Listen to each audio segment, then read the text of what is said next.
John Adams again with my friend Jim Duffy. Hi, Jim. Hello, John. How are you? Good. Back again. We're talking about mortgage topics and topics that people are interested in. And if you don't buy a house every day, it may be somewhat new to you. So right now I want to talk about loans that are available here in Atlanta, Georgia. Phoenix Global Mortgage is a Freddie Mac direct lender. You do FHA as well. You do VA as well. Cover the whole spectrum. But there's a lot of confusion, Jim, right now about the difference between fixed rate and adjustable. Now, obviously, we know the difference. A fixed rate means the payments are going to stay the same. Adjustable means they're going to adjust. But within that framework, there's a lot of options. There are a lot of options, John. And a lot of people are afraid of adjustable rate mortgages unnecessarily. Now, certainly an adjustable rate is not for everybody by any means. Fixed rate, especially in this market where rates are still hanging low, is a great option for most people. The reason people are afraid of adjustable rate mortgages is because they associate them with the subprime market and the whole housing collapse. When a rate adjusts, adjustable rate mortgage is typically fixed for a certain period of time, 3 years, 5 years, 7 years, maybe 10. You'll hear of a 5-1 ARM, a 7-1 ARM. The first number is how long it's fixed for, 5, 7 years. And then that 1 is how often it adjusts in year 6, let's say, in the case of a 5-1 ARM. It adjusts every year. So typically it's got a fixed period, then it becomes a 1-year adjustable? Yes. And it's a 30-year loan, but it's going to adjust every year from year 6 through 30. And the way it adjusts is you have a fixed margin, and that's added to an index, which is changing every day.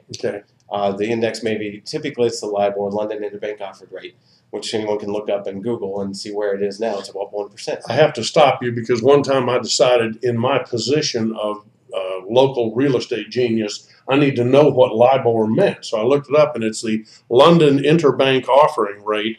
I read for hours. I still don't understand what that is. What? But anyway, putting that aside and assuming that's our index, we're going to add a margin to that. Going to add a margin, typically 2.25 to 2 3/4 is where you want to be. Anything higher than that, worry about it a bit because it's going to be too high an adjustment.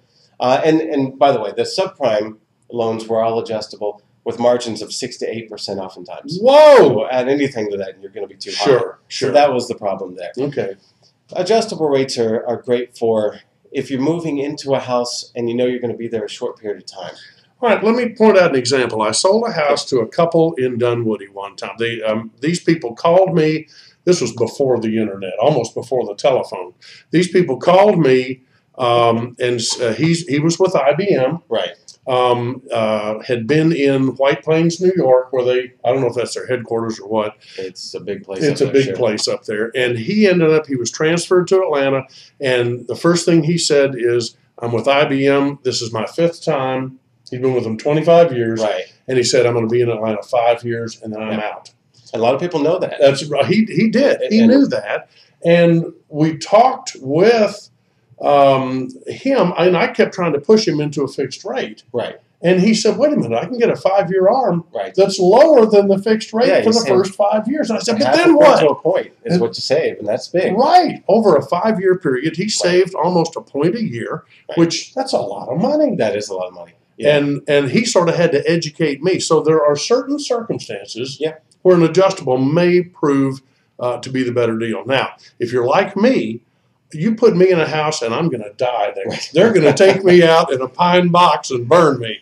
So I want a 30-year fix. Or 15, but you need a fixed rate. I know. I've always said if I could get a 100-year fixed rate, I'd take it. I intend to just keep paying. But small amounts. So anyway, the process of determining, Jim, what's best for you between a fixed and an adjustable, between a 3, a 5, a 7, or whatever, that involves your getting to know the borrower, asking them some questions, and is that part of the pre-qualification process? Oh, that's the biggest part of the pre-qualification process is helping recommend and the right loan for your circumstances, because an adjustable is not right for everybody, but a fixed is not right for everybody either. So that's a big part of it, and exploring, and that's the majority of the pre-approval process is going through options and which one makes the most sense. And that's one of the things they do best right here at Phoenix Global Mortgage.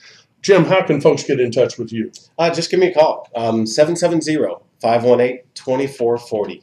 Very good. Hey, and listen to the John Adams radio show on Talk 920 WGKA every Saturday at noon, sponsored by Phoenix Global Mortgage. That's right. Thanks, folks. Thanks, John.